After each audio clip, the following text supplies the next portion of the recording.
people don't recognize that every time they buy a packet of Fair & Lovely, they're feeding into their own oppression because they're continuing that cycle. And then when I paused, I thought to myself, I think this is actually true of every single beauty product sold to us. Right. As I think, as not only women, but like I know this affects men and people as well, but it's true because it preys off of our insecurities. There's always one thing that stays constant, is that every standard is impossible, unattainable. And so the fact that I realized at this moment, I thought, oh, this is so much bigger than just colorism. This is actually everything I've believed and worked so hard for. Like when you have a moment of like winning, like I won the beauty game, right? Like arguably. Yes. And when you have a moment where I just thought to myself, for what? Like why did I do all these things to myself in the name of beauty, whether that's weight, changing my hair, like all the makeup that we wear, and to achieve, like why was this the only path that I thought forward? And of course, like it's not just pageants, society reinforces it, like this is why this conversation is so important. But I think with that TED Talk, I remember someone, and it's called The Cost of Beauty from Miss America. I remember someone had said, I think I have to go no makeup and curly hair, and they're like, are you sure? Like, this is a big moment for you, like, are you sure? And I was like, the fact that you said that, now I have to do it. Like, I'm gonna do it. And so it was a very conscious choice, and I'm so glad I did, because that talk was honestly just so liberating for me to finally say those words. There is no hood like parenthood. Hi, I'm Kanika Chadda Gupta. I'm a former CNN journalist, mom of 3, including twins, and host of That's Total Mom Sense, the podcast. Now, if I had $1 every time I heard, gee, you have your hands full. On my show, I interview change makers on their life lessons, legacy, and superpower of intuition, which I call our Mom Sense and Dad Sense. I've had the privilege of working with Mom 2.0, March of Dimes, and the White House, and have had some pretty amazing parents on my show. Hey, what's up? I'm Kelly Rowland. Hi, this is Chelsea Clinton. It's me, Bobby Brown. Can't wait to share my story. That's Total Mom Sense is a production of the Evergreen Podcast Network. Be sure to subscribe wherever you listen to podcasts and on YouTube so you never miss an episode. To join my tribe, visit that'stotalmomsense.com and follow me on Instagram at Kanika Chadda Gupta. Now let's dive into today's episode. Do you remember the first time you took notice of your skin color? For me, it was in elementary school. I had my Crayola box of 64 count crayons and just ended up coloring my self-portrait a peach color. I knew it wasn't exact, but I just thought it's the closest thing, and it seems to be the default skin color that we should be using. And growing up, I think, I became very aware of my Indianness. Thankfully, I wasn't really bullied for it or, ostracized for being Indian. And in fact, any opportunity I got, I made sure to educate my peers about where I'm from. At age 9, I performed a Kuchipudi Indian classical dance at my school assembly. And I remember seeing my principal, Mrs. Bell, and my teacher, Miss Strader, who taught 3rd grade, and just everyone, all grades, kindergarten through 6th, just cheering me on. And though they had their questions about my bindi, the dot on my forehead, and the red paint on my hands and feet, alta, and the bells on my ankles, my gungurus, I just explained it all and took it in stride and loved that they were asking these questions. But not everyone has such a great experience. And even my kids, are kind of facing these challenges and having these conversations with their peers in grade school. This is why I was just so honored when Nina Davuluri, who's a former Miss America, the only South Asian woman to hold the title, had a screening of her film COMPLEXion and thought for me to be the moderator. It's something that hits very close to home, and I think it's important to have these discussions with our kids as young as we can. And you'll see I did this with particularly my daughter Suhana, and she is highlighted in our live event on a conversation she had with her peers. So without any further ado, I would love for you to tune in to this episode. We recorded it live in New York at the COMPLEXion film screening, and this was powered by Industrious, co-working spaces that are the most gorgeous all around the city and nation. If you go to industrious.com, you'll be able to learn more, and you can watch the COMPLEXion film on Amazon Prime. And of course, you know where to get to podcast. That's totalmomsense.com and all the podcast players. So tune in to this very special episode of My Moderation with Nina Davuluri at the COMPLEXion screening. Thank you all for coming out here tonight in the rain. Obviously this film is what I can only imagine feels like having a child, is that you pour your heart and soul into it and you hope the world loves it as much as you do. And so the fact that you're all here is what brings me so much joy. And I was sitting in the back because I have not had the experience of watching people's reaction to it. So thank you for giving that to me tonight. And thank you, Industrious and Chrissy, for making this happen and wanting this conversation. I so appreciate it. Thank you, Nina. And I want to piggyback off of that. Thank you, Chrissy, the entire Industrious team, Kylie, for giving us the platform and the space and the incredible spread that you have for having these kind of conversations and for celebrating our cultural stories. How many of you have at any point in your life felt self-conscious because of your skin tone? Yes, you could say, I felt too dark, I needed a tan, whatever it may be. Show of hands. All right. How many of you have been scrutinized because of your skin tone? It could be from family members, mean aunties, we have those, trolls on social media. How many have kind of been subjugated to that? Okay. And then lastly, how many feel confident in your skin? I think, yes, round of applause for that. It's a journey, it's an unraveling, and I think we've all felt it. All the emotions, especially watching the sound bites and seeing the film play out, are so palpable.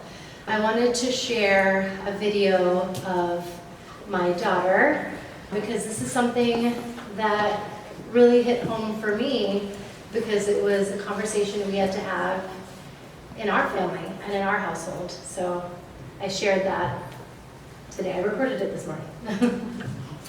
Okay, so Hannah, I just wanted to ask you the story of what happened last year. I know we're off to school after this, but tell me what happened last year with your friends. Something that was hard. Two of my friends were pretending to be twins, but only then I said, can I play? And then you can be triplets. They said no because I had a different height and they had a different skin color. That makes me feel sad because I just played with another friend, and when I got home I told my mommy and she helped me feel better. That's nice. And then, what did you tell your friends when they said that to you? Well, I said twins don't have to be identical because I'm a twin. I don't look the exact same as Chris. Okay, well, yeah, you guys have different characteristics, right? Like what? Like I'm a girl, Chris is a boy. I have lighter skin, he has darker skin. Yeah. He's taller than me, I'm shorter than him. Right. Yeah. So it's fine. Yeah, but it's often identical. And did you feel bad about your skin color again, or your height, or anything else that makes you different? No, I didn't care. That's so sweet. Thank you, Samantha, for sharing your story. Love you. She's like, can I go now? No, but I wanted her to just share this with you. So Christy had mentioned, yes, I'm a former CNN anchor and podcast host, but my most important role in my life is being a mom of 3. I have twins, Christian and Suhana. They're 7, and a younger son, Shrey, who's 5.5. And just to kind of shed some color on this story, so This happened last year, and it was two of her best friends. She's in a small class, it's just 10 kids in the class. One is Korean and the other one is Russian. And they were just playing and they said, we're gonna be twins and you can't join, you're not the same height as us, you're not the same exact skin tone as us, even though they weren't exactly. But what made me proud when she told me this happened in kindergarten, mind you. She's in first grade now. The first one is advocacy. She knew to advocate to herself, to her friends. She was like, I'm going to educate you about twins, firstly. Scientifically, they don't have to be exactly identical. Moreover, I don't need to be left out because of that. The second is agency. I asked her later, I said, did you tell a teacher or anything? And she was like, no, I didn't want to. She told me after the fact, in the car ride on the way home. And I love that she had the agency, that she didn't need to tell, a teacher or involve a grown-up. And I think that's really, really important. It's something that my husband and I try to do as parents is make sure that our reason for being is not to make their life easier and eliminate all the challenges. It's to set them up to be able to take them on head on, and face those trying times and have the confidence to do so. So she had that agency. She didn't want to tell her teacher about it. And I also didn't want to interfere and talk to the moms about it, because then they're going to go back to Sophia and Mia, and then they're going to be like, so Hannah told me. I didn't want to get any of that awkwardness.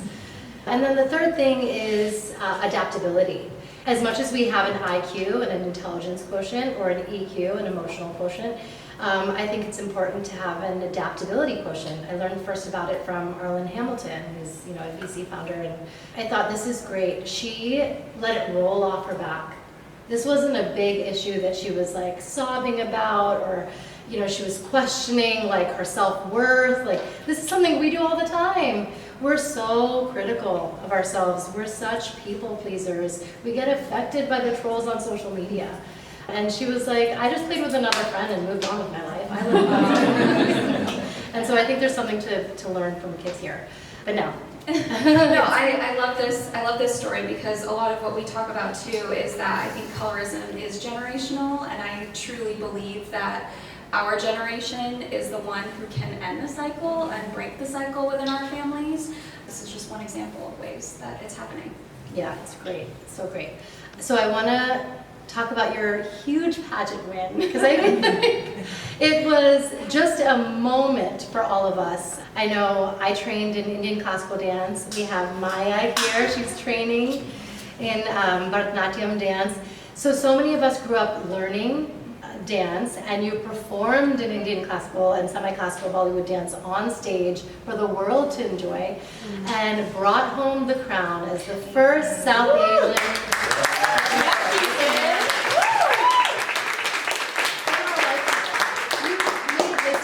Thank you. Yes, and so you were the first but not the last.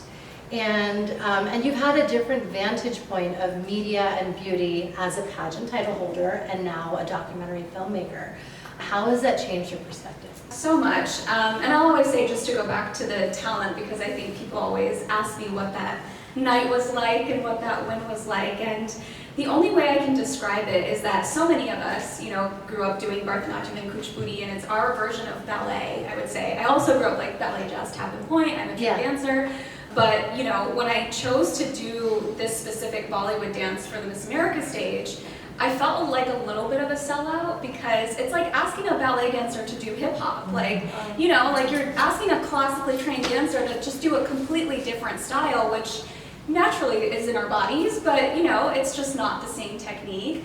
And so I remember making that choice, and it made sense for ABC, and it was more marketable. And this was before like Quantico even existed. Before this was not like Bollywood was not mainstream. It just wasn't. That moment when I performed my talent was truly my winning moment, because the only way I can describe it is like when you have something so deep inside of you that you're passionate about, that that you want to share with the world, and it radiates through you, and then the crowd feels it. that was like one of those moments that happened to me that night, because I feel like I blacked out throughout half of it. And like your body just takes over and you're kind of taking in all this energy, and I was realizing this moment is so much bigger than me. But in the moment, I of course didn't know what that feeling was, because you still don't know, but I just remember feeling it then. And that was truly my crowning moment. And 10 years later now since that, when my costume is curated by the Smithsonian, which was That's amazing. And now on to COMPLEXion, this groundbreaking film. It's poised to be an $11 billion industry, this fairness industry. So what planted that seed for you that I'm going to challenge the tenets of what our society are and take on colorism? Yeah. The morning after I won, the night you win, you're like whisked off into like one suite. You're not allowed to really see anyone, and you have probably an hour with like your family and friends. And I remember like it was 3 a.m. and I finally have this like time to myself. I got 2 hours of sleep, and I wake up the next morning at 5 a.m. and I'm scrolling through my Twitter feed, and there's this headline that says, "Is Miss America too dark to be Miss India?" And I think that was like a moment of pause where I just remember. Also, I have to say, like, when big moments like that happen, you don't wake up feeling any different. Like, I hate to spoil it, but it's not like something like inside you happens. Yeah, like you wake up feeling like yourself. Of course, you're like happy and like still processing, but like it's just it's not what people think it is, I think. And every college, every university I've spoken with through starting that year and beyond, I think I've been to like 75 now. Wow. 90% of them, a question I always get is, how did you feel about your skin color? Or colorism is something I'm still dealing with. And the fact that it was happening, again, amongst our generation, our parents immigrated here to provide us more opportunities than they ever had. And the fact that we're still bringing in sort of negative, archaic ideologies in our generation was really interesting to me, because I thought, why? Like, why are we still bringing those negative parts when we have choices to actually leave them as we build and assimilate into a new life? One thing that I love about you, given this platform that you have, is that you really walk the walk and talk the talk. If you haven't seen it, when you Google Nina, you're going to see there's a TED Talk that you gave. Yeah. And it was so compelling, and you told it with the intention, fresh face, no makeup, your hair naturally curly as it is today, and that takes guts, and especially, Miss America doing that, no one wants to feel so exposed, but you're changing the beauty standard, and you're starting with yourself. Thank you so much, because I feel like when I started producing COMPLEXion, it started as something about colorism, and then as the journey continued, I recognized there's a line that a little bit of the story that happened. We filmed in January 2020, and then COVID happened, and then we started releasing clips of COMPLEXion across social media that started going viral. And through that conversation, I created a campaign called See My COMPLEXion, where I asked people to share their experiences, which also took off. And then we had a petition, and there were actually 6 petitions going on. And the one thing I know how to do really well is organize and activate. And so I was like, okay, we are stronger together. We need to get this together. And of course, everyone was also willing to combine all of our petitions, which called on the skin whitening companies, and the 4 big ones were Procter & Gamble, Johnson & Johnson, L'Oreal, and Unilever. Unilever is what produces Fair and Lovely, which is the hero product, I would say, in the market, and asking them to remove their creams or do better. With that, I wrote an open letter, and all the signatures and petitions were sent with it. People don't recognize that every time they buy a packet of Fair and Lovely, they're feeding into their own oppression, because they're continuing that cycle. And then when I paused, I thought to myself, I think this is actually true of every single beauty product sold to us. Right.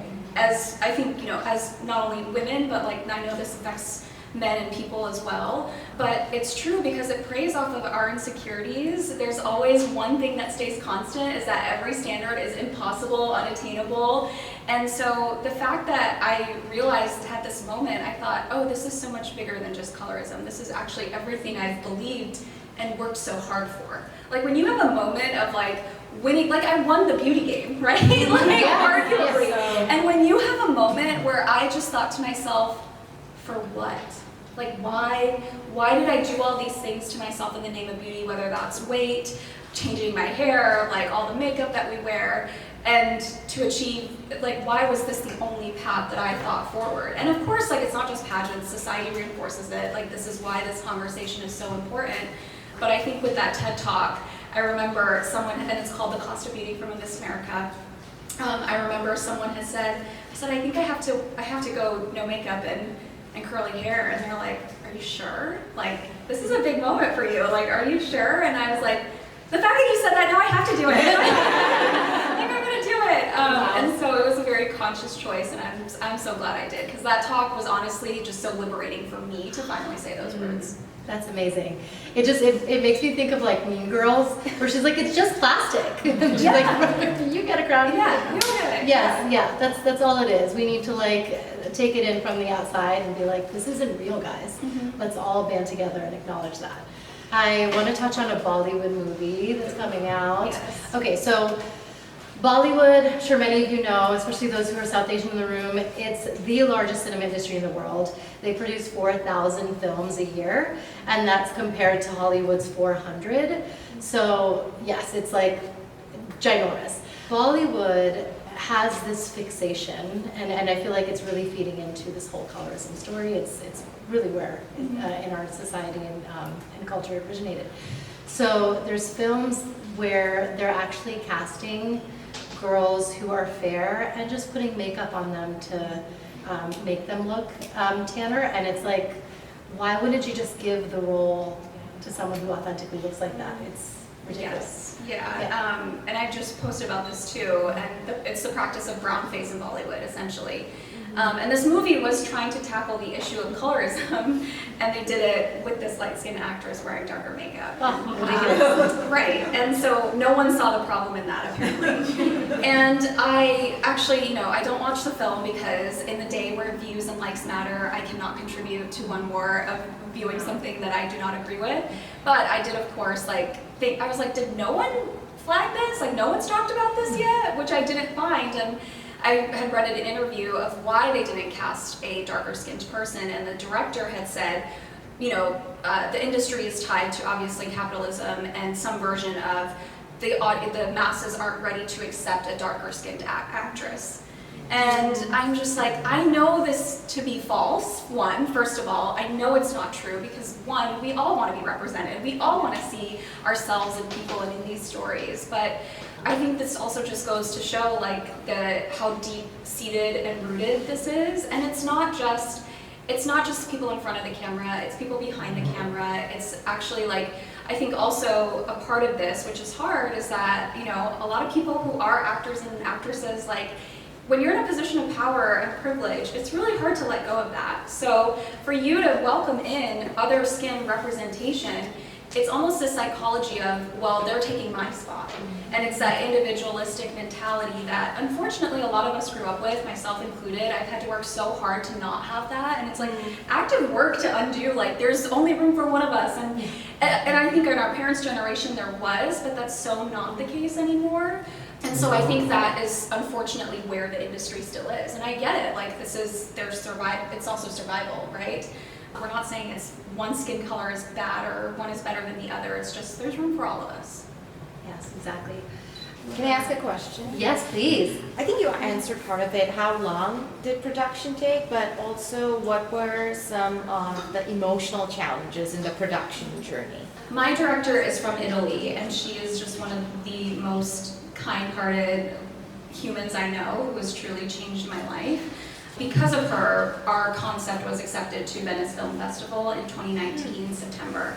And so people will come around and invest in projects that they see during that time. And so that's how we were able to get our first round of funding. And we filmed the documentary that you saw January 2020.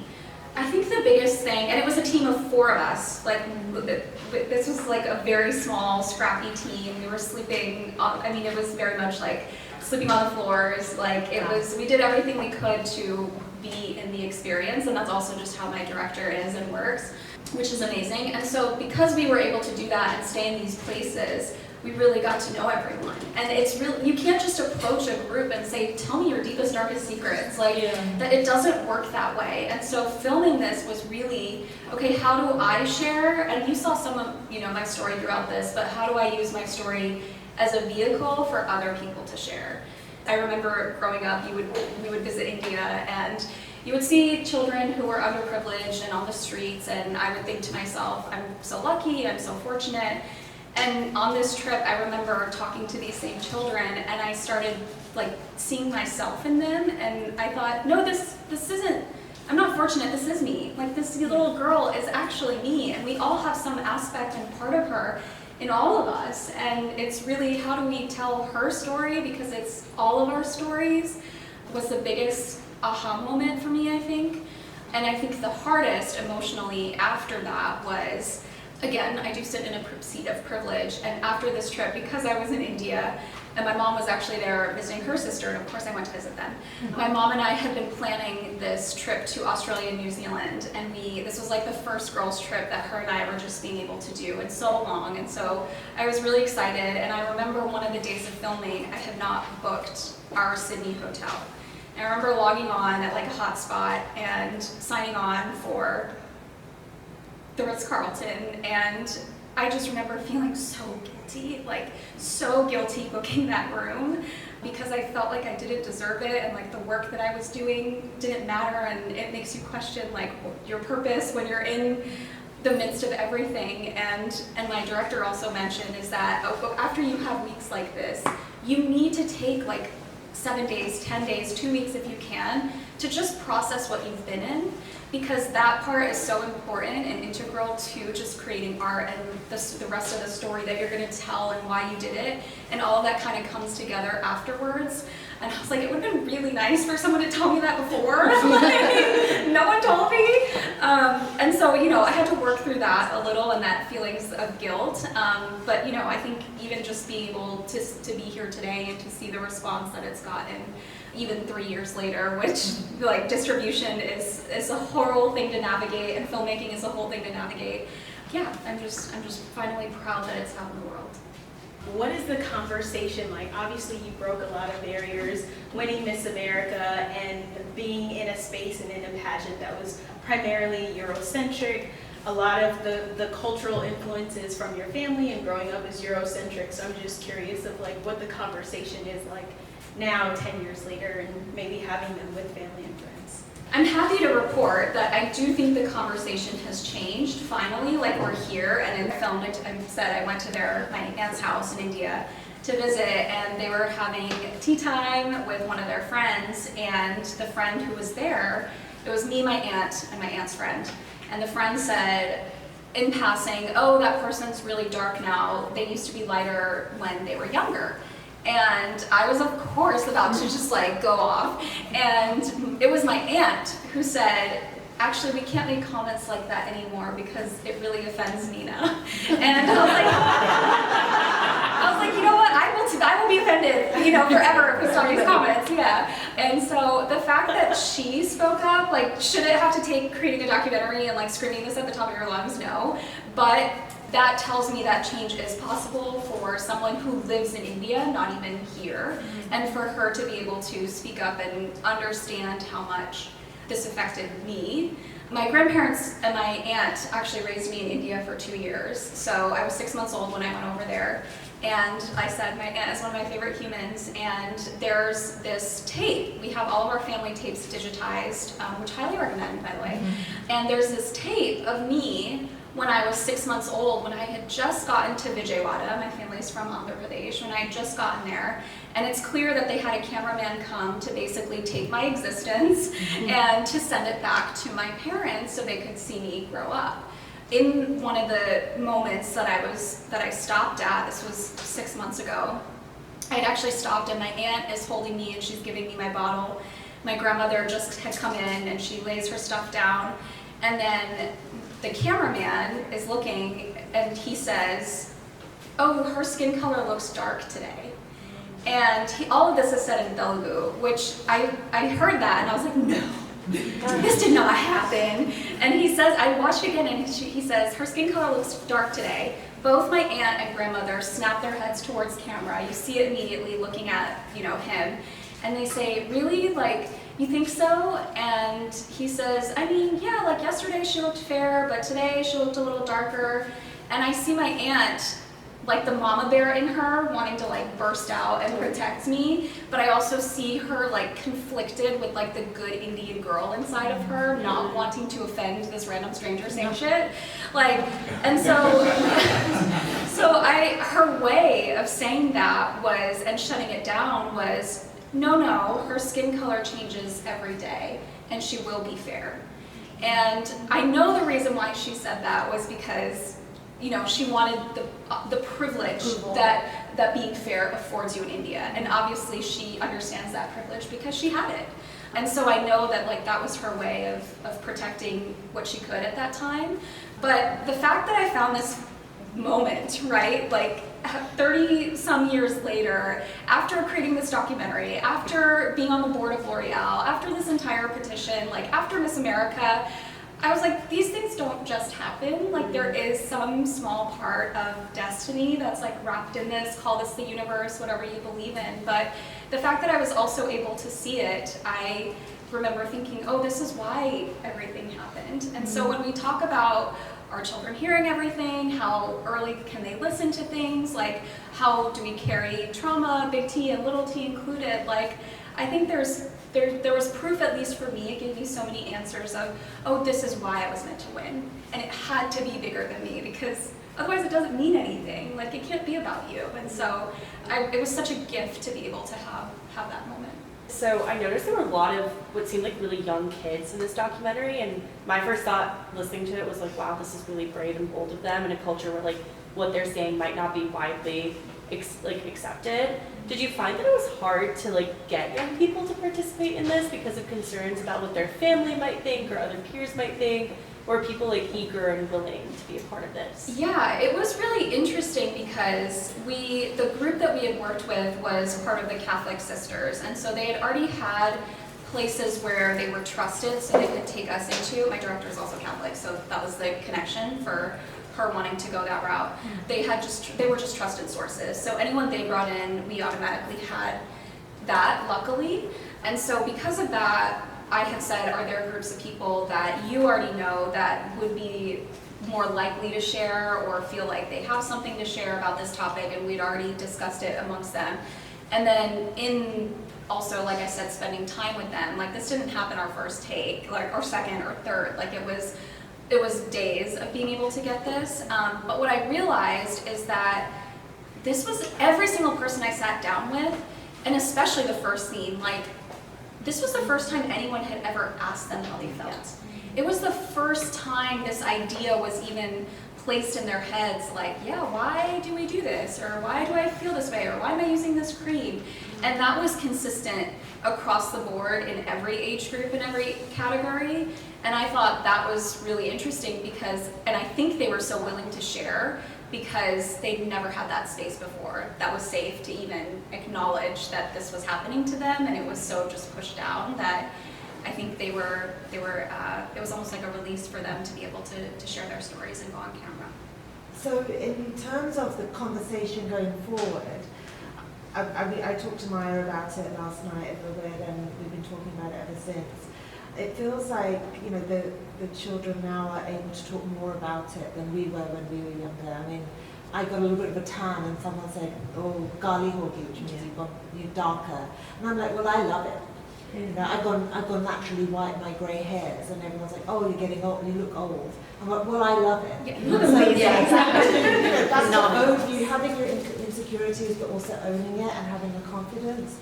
So when it comes to the younger generation, the young boy in the documentary, he ended up by saying he still feels like it's going to still be an issue as we go on, which kind of broke my heart a little bit, because it felt like we are creating change, it's hard to hear that they still feel it's going to carry on going. So what do you feel we need to do even more to push these boundaries based on all the things that you've been doing, L'Oreal and the big companies, children, adults, everyone? The first thing is that, one, understanding that just change takes time. It is generational change, but I think it's actually all of these combined need to happen in order for true change to happen too as well. So it's not just about the companies and their marketing and there's, the first thing, also for people who don't know, rewinding a little bit. So when this petition happened and we called on the skin whitening creams, in 2020, Unilever announced that they were rebranding Fair and Lovely to Glow and Lovely. Procter & Gamble dropped actually has not said anything to this day. Johnson & Johnson dropped their entire line of skin whitening products altogether. And L'Oreal agreed to stop the use of Fair, White, and Light in their marketing, which are all huge changes that I never thought I would ever see.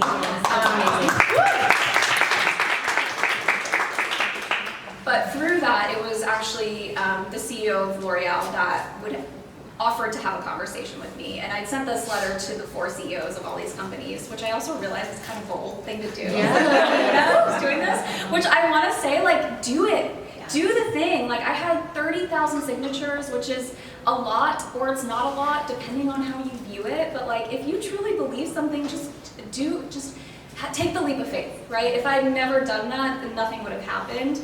And so the CEO of L'Oreal responded and connected me with their chief diversity officer, and they invited me to sit on the Diversity, Equity, and Inclusion Advisory Board going forward, which I currently serve on. And so the fact to have that and change marketing from the inside out is how I choose to do activism, but you also needed the people who are picketing outside, right? All of this is connected.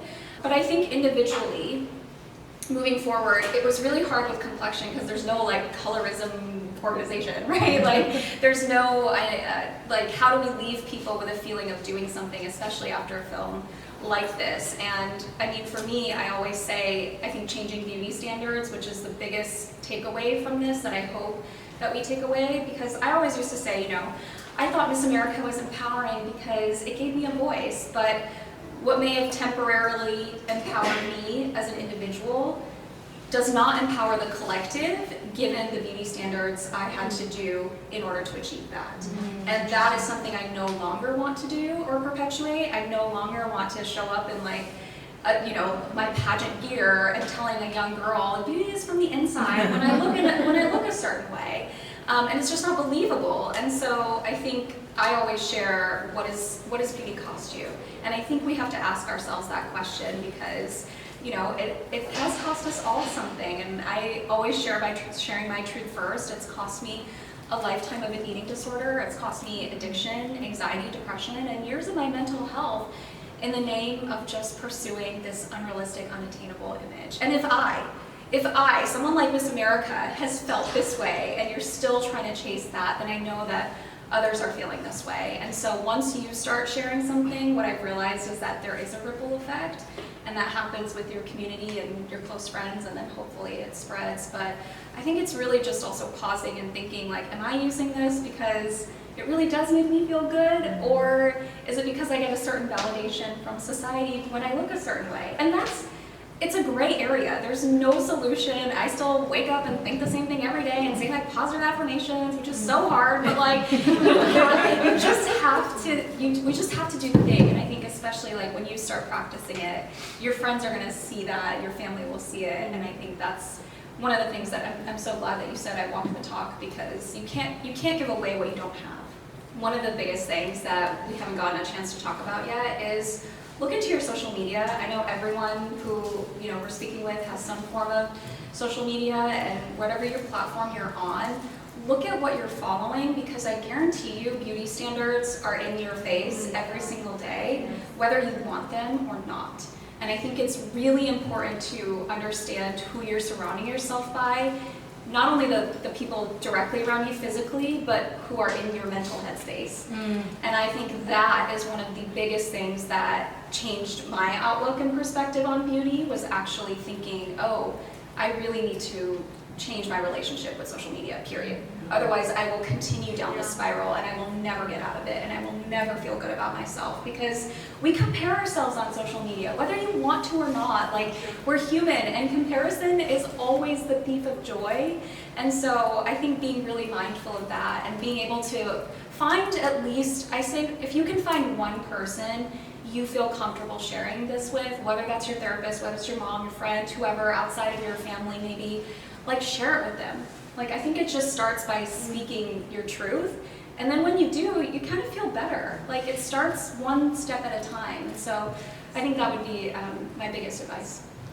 I really love the nuance that you shared about colorism sort of being a microcosm of other sorts of, different kinds of oppression. I'm curious, sort of on two fronts, what pressures you feel to show up in particular ways, like visually, especially being like a public figure and also speaking on about this. And I'm also curious about what you think our individual sort of onus is in order to, or sort of like what responsibility we bear in order to show up in particular ways so that we can also walk the talk. I love this question. First of all, like, it is so hard.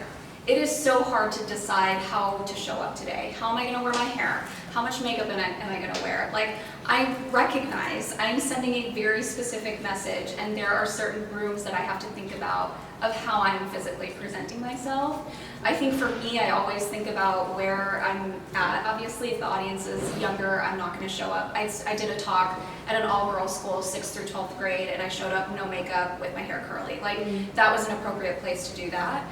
Someplace like today where it is a more professional setting and people want pictures, like, and they want a certain version of Nina, or in my mind, correct me if I'm wrong, but I think that people want a certain version of Nina, and if I showed up maybe not looking as put together or what society deems to be put together, it feels like I'm either disrespecting the event or venue, and I don't want to put that off either. But and sending the message, I'm like, well, what do I do? Like, it feels like there's no winning. So that is something I'm just going through in real time. And if anyone has anything feedback afterwards, please talk to me. When I say, we have to sit with ourselves and discern. Why am I putting this makeup on? Why am I putting on lipstick today? Why am I wearing this outfit? And is it to get attention? Is it to get this, when you walk into an interview, you want a job, you're gonna look a certain way. And is that gonna help you get that job? Probably, right? So I think it's kind of understanding why you're doing it and being okay with your why. I think if we can just call out, I really do want this job and I think looking this way is gonna help me get it. That's the society we live in, and we have to play by certain rules. I don't like them, but we do. And so I think the only thing that we can do individually is recognize it and discern it for ourselves and decide when and where we're going to play the game.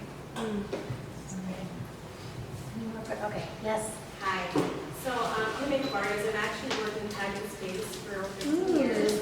And since you were on that marketing board for L'Oreal, I know it's always been a challenge. I'm assuming that you sat in a chair of makeup artists, maybe they got into your makeup because of your complexion. What's your role? I know that you spoke about the lighting products and making waves in that. What else have you been doing? Any project that you're working on to help the space for women of color feel seen and heard? Yes.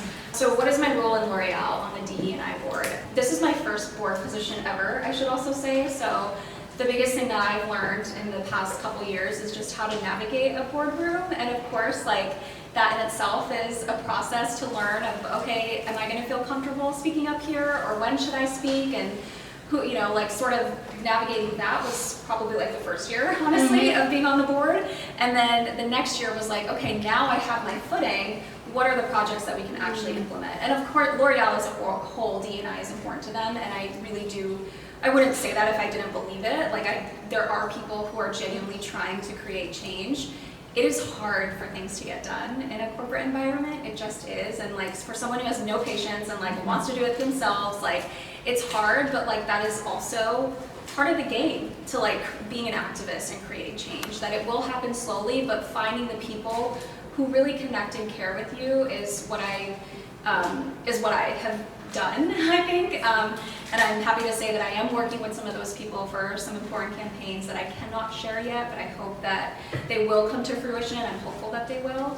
There's just many layers to this of activism. I think it's not just like going on TikTok or social media and screaming something. Like, it's a lifelong thing, and it's a muscle too, of also knowing when and where to discern what will and will not get done at that time.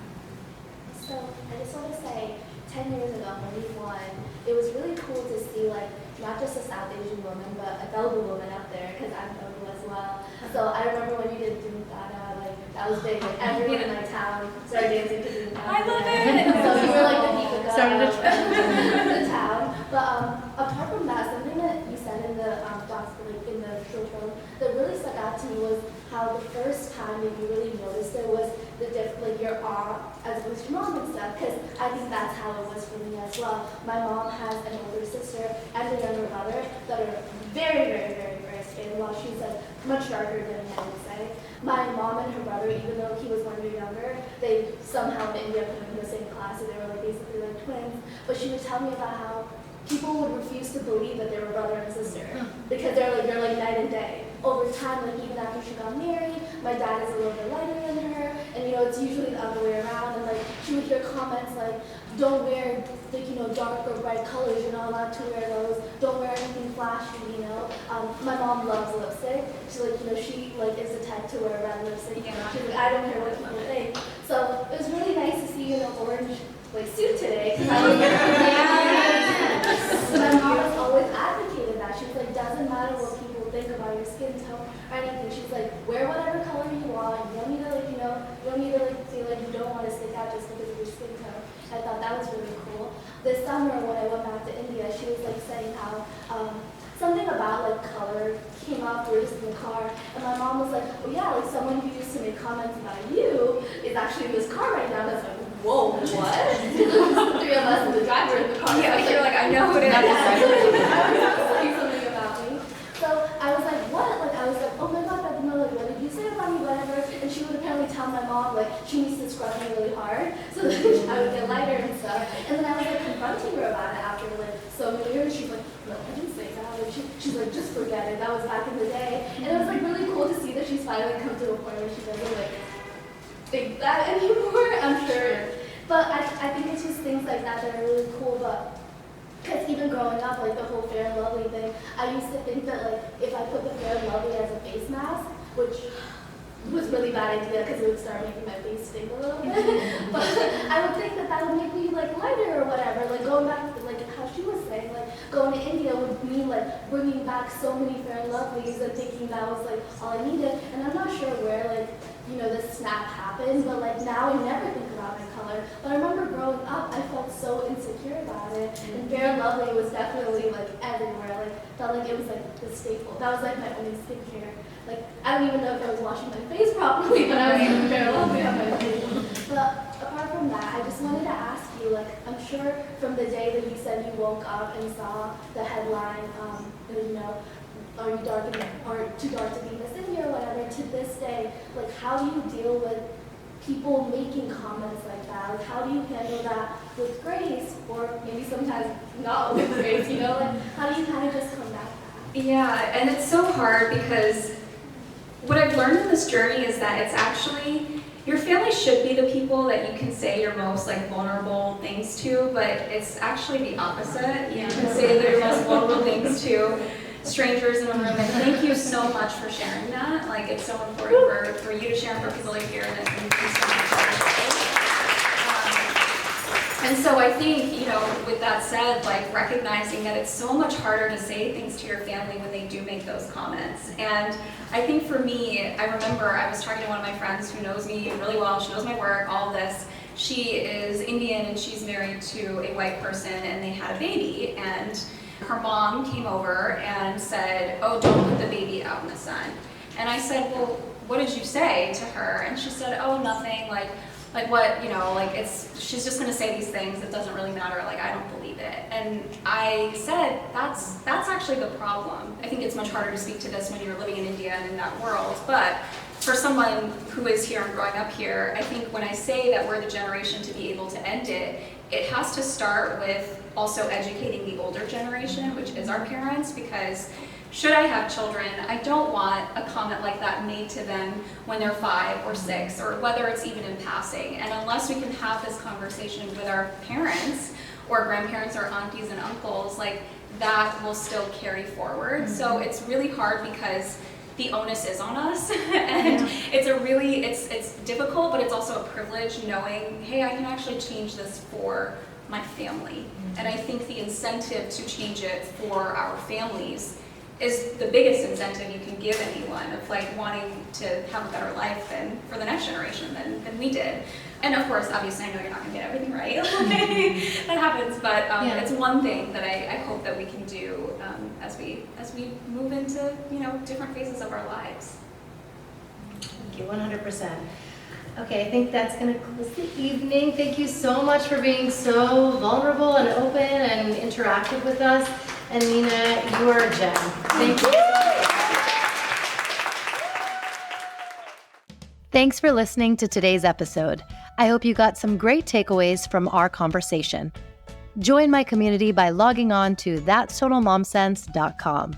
If you haven't already, please subscribe to That's Total Mom Sense, the podcast, wherever you listen, and be sure to rate and review. On socials, my handle is @Kanika Chadda Gupta on Instagram, Threads, TikTok, and X. You can also find me on LinkedIn. My episode videos are on YouTube and YouTube podcasts with highlights on YouTube Shorts. Write to me at that'stotalmomsense@gmail.com. My team and I read all your pitches and feedback and are so glad to be in touch. Remember, always trust your mom sense and dad sense. Stay strong, super parents. See you soon.